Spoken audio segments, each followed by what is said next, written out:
नमस्कार दोस्तों, स्वागत है आपका आज के मुख्य समाचार में, जिसमें सबसे पहली और बड़ी खबर में आपको बताएंगे कि भाजपा को हराने के लिए यूपी और उत्तराखंड में भी अभियान चलाएगा संयुक्त किसान मोर्चा।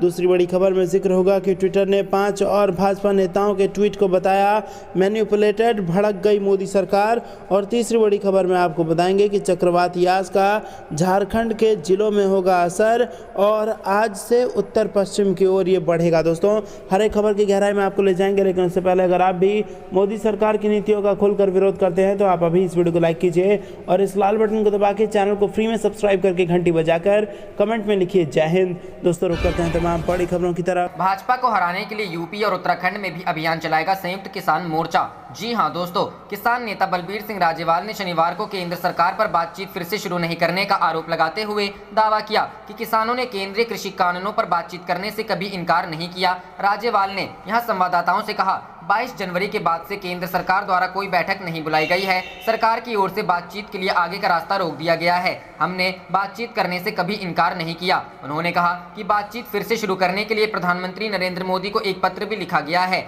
विरोध प्रदर्शन करने वाले 40 से अधिक किसान संघों का नेतृत्व करने वाले संयुक्त किसान मोर्चा ने शुक्रवार को प्रधानमंत्री को पत्र लिखकर 3 कृषि कानूनों पर बातचीत फिर से शुरू करने का आग्रह किया था, जिसके खिलाफ वे दिल्ली की सीमाओं पर पिछले साल नवंबर से आंदोलन कर रहे हैं। किसानों और सरकार के बीच कई दौर की वार्ता 3 केंद्रीय कानूनों पर गतिरोध को तोड़ने में विफल रही है। एक सरकारी समिति ने 22 जनवरी को किसान नेताओं से मुलाकात की थी। 26 जनवरी के बाद से दोनों पक्षों के बीच कोई बातचीत नहीं हुई है, जब राष्ट्रीय राजधानी में किसानों की ट्रैक्टर रैली हिंसक हो गई थी। राज्यपाल ने शनिवार को केंद्र सरकार को चेतावनी दी कि वे उत्तर प्रदेश और उत्तराखंड में उसके खिलाफ अभियान चलाएंगे, जैसा उन्होंने पश्चिम बंगाल विधानसभा चुनाव के दौरान किया था। उन्होंने कहा कि संघर्ष को और तेज करने के लिए सभी किसान संगठनों का एक राष्ट्रीय सम्मेलन आयोजित किया जाएगा। हालांकि कोविड-19 महामारी के कारण इस संबंध में किसी तारीख को अंतिम रूप नहीं दिया जा सका। भारतीय किसान यूनियन गुट के अध्यक्ष राज्यपाल ने कहा कि दिल्ली की सीमाओं पर उनके विरोध के 6 महीने होने के प्रतीक के तौर पर 26 मई को काला दिवस के रूप में मनाया जाएगा। उन्होंने कहा कि इस दिन लोगों को कृषि कानूनों के विरोध में अपने घरों, दुकानों, उद्योगों और ट्रैक्टरों पर काले झंडे लहराने चाहिए। इसके अलावा 26 मई को प्रधानमंत्री का पुतला भी फूंका जाएगा। राज्यपाल ने हरियाणा में भाजपा के नेतृत्व वाली सरकार पर आरोप लगाया कि वह दिल्ली की सीमाओं पर चल रहे किसानों के विरोध प्रदर्शन को यह कहकर बदनाम करने की कोशिश कर रही है कि इससे कोविड-19 संक्रमण फैल सकता है। किसान नेता ने कहा कि उन्होंने टिकरी और सिंगू सीमा पर धरना स्थलों पर संक्रमण से बचाव के लिए आवश्यक प्रबंध किए हैं। हरियाणा के मुख्यमंत्री मनोहर लाल खट्टर ने 13 मई को किसानों से कोविड-19 की गंभीर स्थिति के मद्देनजर अपना आंदोलन स्थगित करने का आग्रह किया था और दावा किया था कि धरना स्थलों से गांव के बीच उनकी आवाजाही से गांव में संक्रमण फैल रहा है। राज्यपाल ने कहा कि उन्होंने विरोध स्थल के पास एक अस्पताल में 10 ऑक्सीजन सिलेंडरों की व्यवस्था की है। उन्होंने कहा, हम प्रत्येक प्रदर्शनकारी को काढ़ा दे रहे हैं। हम विटामिन ए, सी, डी और अन्य दवाएं भी वितरित करते हैं। राज्यपाल ने अफसोस जताया कि 20 दिन पहले हरियाणा के सोनीपत प्रशासन से अनुरोध किए जाने के बावजूद टिकरी और सिंगू में किसानों के टीकाकरण के लिए कोई रुख करते हैं अगली खबर की तरफ। ट्विटर ने 5 और भाजपा नेताओं के ट्वीट को बता दिया मैनिपुलेटेड, भड़क गई मोदी सरकार। जी हां दोस्तों, टूल किट मामले में मोदी सरकार द्वारा आपत्ति जताए जाने के बाद भी ट्विटर ने कई भाजपा नेताओं के ट्वीट को मैनिपुलेटेड करार दिया है। सरकार ने कोविड-19 के मुद्दे को लेकर केंद्र पर निशाना साधने के लिए कांग्रेस के कथित टूल किट के साथ मैनिपुलेटेड टैग चलाने पर ट्विटर से आपत्ति जताई है। सूत्रों ने यह जानकारी दी। उन्होंने बताया कि सरकार ने ट्विटर से कहा कि वह मैनिपुलेटेड टैग को हटाए, क्योंकि मामला कानून प्रवर्तन एजेंसियों के समक्ष लंबित है। सूत्रों के मुताबिक सरकार ने स्पष्ट तौर पर कहा कि सोशल मीडिया मंच निर्णय नहीं दे सकता, वह भी तब जब मामले की जांच जारी हो। सरकार ने ट्विटर से जांच प्रक्रिया में हस्तक्षेप नहीं करने को कहा। साथ ही सरकार ने कंपनी से कहा कि सत्यता का पता जांच से चलेगा, न कि माइक्रो ब्लॉगिंग साइट के माध्यम से।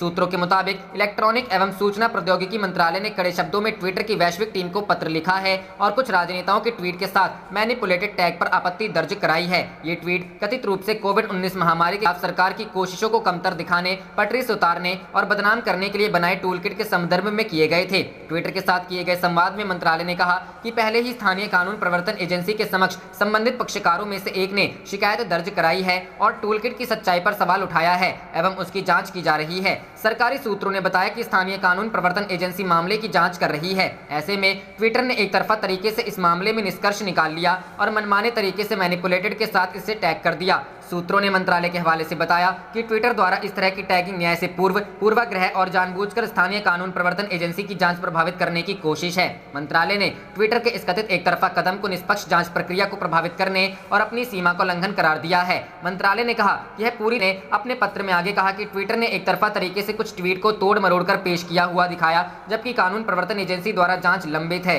सूत्रों के मुताबिक पत्र में कहा गया कि ऐसे कदम से न केवल ट्विटर के उपयोगकर्ताओं द्वारा तटस्थ और निष्पक्ष तरीके से विचारों के आदान प्रदान के मंच के तौर पर विश्वसनीयता कमजोर होती है, बल्कि ट्विटर पर बिचौलिए के तौर पर सवाल उठता है। गौरतलब है कि यह पत्र ट्विटर द्वारा भाजपा प्रवक्ता संबित पात्रा के उस ट्वीट को मैनिपुलेटेड करार दिए जाने के बाद आया, जिसमें उन्होंने कथित तौर पर आरोप लगाया था कि कांग्रेस ने मोदी सरकार को निशाना बनाने के लिए एक टूलकिट तैयार किया था। ट्विटर का कहना है कि वह उस ट्वीट को ऐसा लेबल दे सकता है जिससे संबंध मीडिया को छलपूर्वक तोड़ मरोड़ कर पेश किया। रुख करते हैं अगली खबर की तरफ। चक्रवात यास का झारखंड के इन जिलों में होगा असर, आज से उत्तर पश्चिम की बढ़ेगा। जी हां दोस्तों, मौसम विभाग के द्वारा यास चक्रवात के लिए जारी स्पेशल रिपोर्ट में बताया गया है कि अंडमान के पास बन रहा कम दबाव का क्षेत्र अब धीरे धीरे गहरा गया है। इसके आज उत्तर पश्चिम की तरफ बढ़ने की संभावना है। ये कम दबाव का क्षेत्र 24 मई तक चक्रवात के रूप में बदल जाएगा। इसके साथ ही 26 मई को तटीय क्षेत्र में टकराने की संभावना है। वर्तमान स्थितियों के मुताबिक चक्रवात बंगाल उड़ीसा के तट से टकराने की संभावना है। मौसम विभाग ने अपनी रिपोर्ट में मछुआरों को इस दौरान समुद्र में मछली पकड़ने नहीं जाने की सलाह और चेतावनी जारी की है। चक्रवात यास का असर झारखंड पर भी दिखने की संभावना है।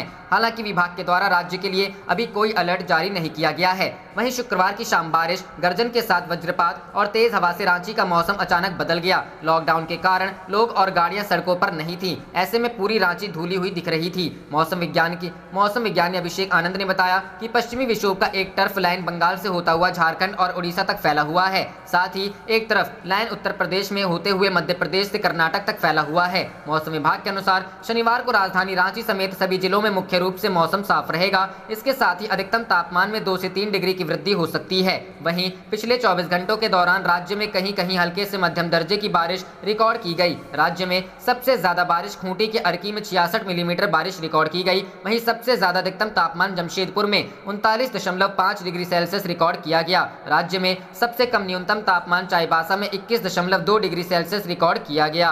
रुख करते हैं अगली खबर की तरफ। 26 मई को काले झंडे लगाएंगे, आंदोलन के 6 महीने और मोदी के पीएम पद पर 7 साल इसी दिन पूरे हो रहे। जी हां दोस्तों, नए कृषि कानूनों के विरोध में किसान दिल्ली के बॉर्डर पर मुस्तैद हैं और आने वाले समय में फिर से जमावड़ा बढ़ाने की तैयारी में है। इसी के मद्देनजर संयुक्त किसान मोर्चे के बलबीर सिंह राजेवाल ने शनिवार को चंडीगढ़ में मीडिया से बात की। उन्होंने कहा कि केंद्र सरकार की ओर से किसानों से किसी तरह की कोई बातचीत नहीं हो रही है, इसलिए मोदी सरकार को हमारी ओर से एक चिट्ठी लिखी गई है। इसमें उनसे किसानों की बात को सुनने के लिए बातचीत का दौर फिर से शुरू करने के लिए कहा गया है। उन्होंने कहा कि 26 मई को किसान आंदोलन के 6 महीने पूरे हो रहे हैं और इसी दिन प्रधानमंत्री नरेंद्र मोदी को भी पीएम बने 7 साल हो रहे हैं। इस दिन गांव और शहरों में किसान मजदूर अपने घरों, दुकानों और इंडस्ट्री पर काले झंडे लगाकर विरोध दर्ज कराएंगे। मोदी सरकार ने देश की हालत बिगाड़ी। उन्होंने कहा कि मोदी सरकार के कार्यकाल में देश की हालत दयनीय हो गई है। इकोनॉमी लगातार गिर रही है, बेरोजगारी बढ़ गई है और छोटे इंडस्ट्री और दुकानदारों परेशान है। 26 मई को बुद्ध पूर्णिमा के अवसर पर बौद्ध धर्म के गुरुओं को बुलाया गया है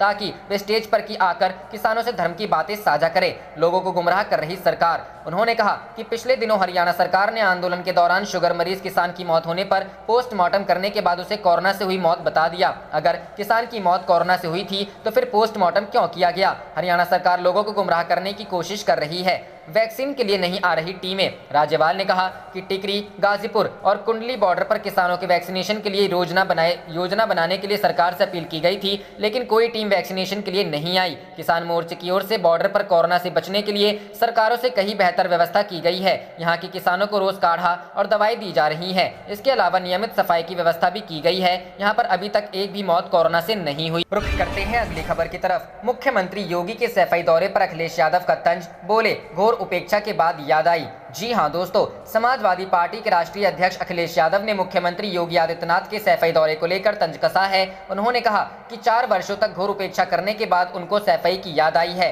दरअसल मुख्यमंत्री योगी इटावा जिले के दौरे पर हैं। इस दौरान वह सैफई भी गए, जो कि यादव परिवार का पैतृक गांव है। अखिलेश यादव ने कहा कि योगी सरकार कुंठित मानसिकता के साथ कोरोना और ब्लैक फंगस महामारी से लड़ाई लड़ रही है। उन्होंने कहा कि शहर हो या गाँव, हर जगह लोग शारीरिक, मानसिक और आर्थिक यंत्रणा तनाव से तप रहे हैं। जनता को भ्रमित करने के लिए जहां बीमार वहीं उपचार के खोखले नारे दिए जा रहे हैं। उन्होंने कहा कि मुख्यमंत्री को फुल प्रूफ व्यवस्था के इंतजाम की जगह राजनीतिक पर्यटन में ज्यादा रुचि है। अपने कार्यकाल में द्वेषवश सैफई की घोर उपेक्षा करने के बाद अब उन्हें सैफई की याद आई है। वहां जाने में देरी उनकी मजबूरी का संकेत है। अखिलेश ने कहा कि क्या उन्हें यह नहीं पता है कि सैफई सहित राज्य में कहीं भी चिकित्सा की सुविधाओं पर उनकी सरकार ने ध्यान नहीं दिया, जिसके दुष्परिणाम सामने आ रहे हैं। उनकी सरकार ने सैफई में स्वास्थ्य सेवाओं का बजट काट दिया और विकास के काम रोक दिए हैं और अब वहां उनके दौरे का क्या औचित्य है। उन्होंने कहा कि टीकाकरण में राज्य सरकार का यूपी के प्रथम आने का दावा सत्य से परे है। सच्चाई ये है कि अभी तक दूसरे डोज में 33 लाख को ही वैक्सीन दी जा सकी है। यह तो केंद्रीय स्वास्थ्य मंत्रालय का आंकड़ा है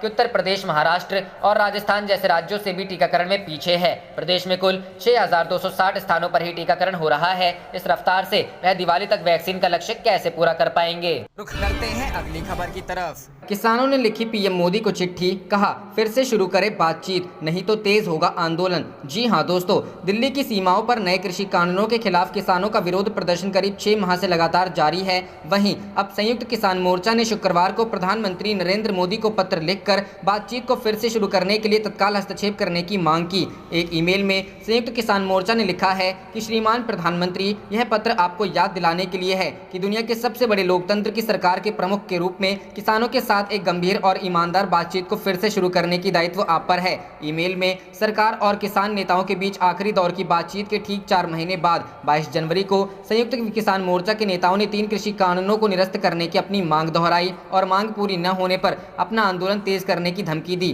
किसानों ने कहा है कि यदि सरकार की ओर से बातचीत शुरू करने के लिए 25 मई तक कोई सकारात्मक प्रतिक्रिया नहीं आई तो आंदोलन को तेज किया जाएगा। संयुक्त किसान मोर्चा द्वारा लिखे गए इस पत्र में सभी 9 नेताओं ने पत्र पर हस्ताक्षर किए हैं, जिनमें बलबीर सिंह राजेवाल, दर्शन पाल, गुरनाम सिंह चढ़ूनी, हन्नान मुल्ला, जगजीत सिंह दल्लेवाल, जोगिंदर सिंह उग्राहन, शिव कुमार कक्का, योगेंद्र यादव और युद्धवीर सिंह शामिल हैं। इस ईमेल को केंद्रीय कृषि मंत्री नरेंद्र सिंह तोमर, खाद्य मंत्री पीयूष गोयल और वाणिज्य राज्य मंत्री सोम प्रकाश को कॉपी किया गया है, जिन्होंने कृषि नेताओं के साथ पहले की बातचीत में सरकार का प्रतिनिधित्व किया था। जानकारी के लिए आपको बता दें कि मुख्यतः पंजाब, हरियाणा और उत्तर प्रदेश के किसान 3 नए कृषि कानूनों, किसान सशक्तिकरण और संरक्षण मूल्य आश्वासन और कृषि सेवा अधिनियम, किसान उत्पाद व्यापार और वाणिज्य संवर्धन और सुविधा अधिनियम और आवश्यक वस्तु संशोधन अधिनियम 2020 के खिलाफ दिल्ली की सीमाओं पर करीब 6 माह से प्रदर्शन कर रहे हैं। कोरोना संक्रमण की दूसरी लहर में भी ये किसान अपनी मांगों पर अड़े हैं और सरकार से एक बार फिर से बातचीत करना करते हैं। अगली खबर की तरफ। राहुल गांधी का तंज, महामारी दवा की भारी कमी, पीएम ताली थाली बजाने की घोषणा कर। कांग्रेस नेता राहुल गांधी ने लगातार सोशल मीडिया के माध्यम से केंद्र की मोदी सरकार पर हमला बोल रहे हैं। कोरोना वायरस और ब्लैक फंगस महामारी को लेकर राहुल गांधी ने आज फिर मोदी सरकार पर बड़ा हमला बोला है। महामारी की दवा की कमी को लेकर राहुल गांधी का कहना है कि पीएम ताली थाली बजाने की घोषणा करते ही होंगे। कांग्रेस नेता राहुल गांधी ने अपने ट्विटर अकाउंट से ट्वीट किया है। राहुल गांधी ने लिखा कि मोदी सिस्टम के कुशासन के चलते सिर्फ भारत में कोरोना के साथ साथ ब्लैक फंगस महामारी है। वैक्सीन की कमी तो है ही, इस नई महामारी की दवा की भी भारी कमी है। इससे जूझने के लिए पीएम ताली थाली बजाने की घोषणा करते ही होंगे। जानकारी के लिए आपको बता दें कि कांग्रेस नेता राहुल गांधी ने इससे पहले देश में कोविड-19 टीकों की उपलब्धता की कथित कमी को लेकर चिंता जताई थी। राहुल गांधी ने पीएम मोदी से अनुरोध किया था कि वह विलंब किए बिना लोगों का टीकाकरण करवाना चाहिए। राहुल गांधी ने देश के कई जिलों में टीके की कमी के दावे संबंधी एक खबर साझा करते हुए ट्वीट कर लिखा कि मोदी जी टीकाकरण करवाइए, विलंब मत करिए। जानकारी के लिए आपको बता दें कि देश में कोरोना वायरस की दूसरी लहर के कहर के बीच ब्लैक फंगस के मामलों में तेजी से बढ़ोतरी हो रही है। देश में 7,000 से अधिक ब्लैक फंगस के मामले सामने आ चुके हैं और 200 से अधिक लोगों की मौत हो गई है। रिपोर्ट के अनुसार शम में अब तक ब्लैक फंगस के 7,250 मामले सामने आए हैं। इसका फायदा असर महाराष्ट्र में देखा जा रहा है और राज्य में सबसे अधिक मौतें हुई हैं। गुजरात में 1163 मामले आए हैं और 63 मौतें हुई हैं। मध्य प्रदेश में 575 मामले आए हैं और 31 मौतें हुई हैं। अन्य राज्यों में भी इसके केस सामने आ रहे हैं। रुख करते हैं अगली खबर की तरफ। दिल्ली हाईकोर्ट ने ऑक्सीजन कंसंट्रेटर पर लगने वाले जीएसटी को बताया असंवैधानिक, केंद्र का नोटिफिकेशन रद्द। जी हां दोस्तों, देश में ऑक्सीजन संकट के बीच एक मांग तेजी से उठी थी कि वैक्सीन और ऑक्सीजन समेत तमाम उन सभी मेडिकल उपकरणों पर सरकार जीएसटी हटा ले जो कोरोना महामारी के खिलाफ लड़ाई में इस्तेमाल किए जा रहे हैं। सरकार की तरफ से इस मांग को लेकर कोई फैसला तो नहीं लिया गया, लेकिन दिल्ली हाईकोर्ट ने एक बड़ा फैसला जरूर लिया है। दरअसल शुक्रवार को दिल्ली हाईकोर्ट ने निजी इस्तेमाल के लिए इंपोर्ट किए जाने वाले ऑक्सीजन कंसंट्रेटर पर लगने वाले जीएसटी को असंवैधानिक करार दिया है। हाईकोर्ट ने कहा है कि निजी इस्तेमाल के लिए ऑक्सीजन कंसंट्रेटर पर जीएसटी लगाना असंवैधानिक है। हाईकोर्ट ने केंद्र सरकार की अधिसूचना को भी रद्द कर दिया है। इस दौरान हाईकोर्ट ने अपनी टिप्पणी में यह भी कहा कि कोई व्यक्ति जब ऑक्सीजन कंसंट्रेटर का उपयोग करेगा तो उसे अंडरटेकिंग देनी होगी कि वो उसका कमर्शियल इस्तेमाल नहीं करेगा। जीवन रक्षक उपकरण है ऑक्सीजन कंसंट्रेटर। हाईकोर्ट की जस्टिस राजीव शक्धेर और तलवंत सिंह की बेंच ने अपनी टिप्पणी में कहा कि ऑक्सीजन कंसंट्रेटर एक जीवन रक्षक उपकरण है, इसलिए इस पर भी टैक्स नहीं लगना चाहिए। आपको बता दें कि हाईकोर्ट ने भारत में व्यक्तिगत उपयोग के लिए उपहार के रूप में ऑक्सीजन कंसंट्रेटर के आयात पर जीएसटी लगाने को चुनौती देने वाली याचिका पर सुनवाई करते हुए ये फैसला लिया। 12% लगता था जीएसटी। आपको बता दें कि केंद्र की तरफ से ऑक्सीजन कंसंट्रेटर पर 12% जीएसटी लगाया जाता है। 1 मई तक यह टैक्स 28% लगता था, लेकिन बाद में इसे घटाकर 12% कर दिया गया। लेकिन विशेषज्ञों ने इस पर भी सवाल उठाते हुए कहा कि जब राहत ही देनी है तो 12% टैक्स भी क्यों लगाया। रुख करते हैं अगली खबर की तरफ। राज्य नहीं केंद्र दे वैक्सीन का ऑर्डर, भारत की 60% आबादी के लिए 1 अरब डोज जरूरी। जी हाँ दोस्तों, अंतर्राष्ट्रीय मुद्रा कोष के एक डिस्कशन नोट में भारत की 60% आबादी के लिए कोरोना वैक्सीन की 1 अरब खुराक की जरूरत बताई गई है। ये नोट आईएमएफ की चीफ इकोनॉमिस्ट गीता गोपीनाथ और इकोनॉमिस्ट रुचिर अग्रवाल ने मिलकर तैयार किया है। केंद्र सरकार दे सेंट्रलाइज्ड ऑर्डर। आईएमएफ ने अपने नोट में कोरोना वैक्सीन की केंद्र सरकार द्वारा केंद्रीकृत खरीद पर जोर दिया है। नोट में कहा गया है भारत को जल्द से जल्द कोरोना वैक्सीन की लगभग 1 अरब डोज के लिए पर्याप्त ऑर्डर देने की जरूरत है। इसके लिए सरकार सप्लाई चेन मजबूत करने और अतिरिक्त उत्पादन क्षमता खड़ी करने के लिए निवेश को प्रोत्साहित करने वाले समझौते कर सकती है। नोट में भारत सरकार की कोरोना वैक्सीन की सेंट्रलाइज्ड खरीद के लिए कहा गया है। अभी केंद्र सरकार ने 18 से 44 साल की आयु वर्ग के लिए राज्य सरकारों से खुद ग्लोबल ऑर्डर देने के लिए कहा है। कोरोना के खात्मे के लिए 40% आबादी का वैक्सीनेशन। आईएमएफ ने कोरोना को खत्म करने के लिए शुक्रवार को $50 अरब का एक प्रस्ताव रखा। इसका लक्ष्य 2021 के अंत तक दुनिया के हर देश की लगभग 40% आबादी को कोरोना वैक्सीन देने और 2022 की पहली छमाही तक लगभग 60% जनसंख्या का वैक्सीनेशन करने का लक्ष्य रखा गया है। आईएमएफ के $50 अरब के प्लान में $35 अरब दुनिया के अमीर देशों, निजी और बहुपक्षीय दानदाताओं से ग्रांट के तौर पर लेने और बाकी $15 अरब विभिन्न देशों की सरकार पूरा किए जाने का लक्ष्य है। विभिन्न देशों की सरकारों को ये रुपया बहुपक्षीय विकास बैंकों की ओर से सस्ते या बिना ब्याज के लोन के तौर पर उपलब्ध कराया जाएगा।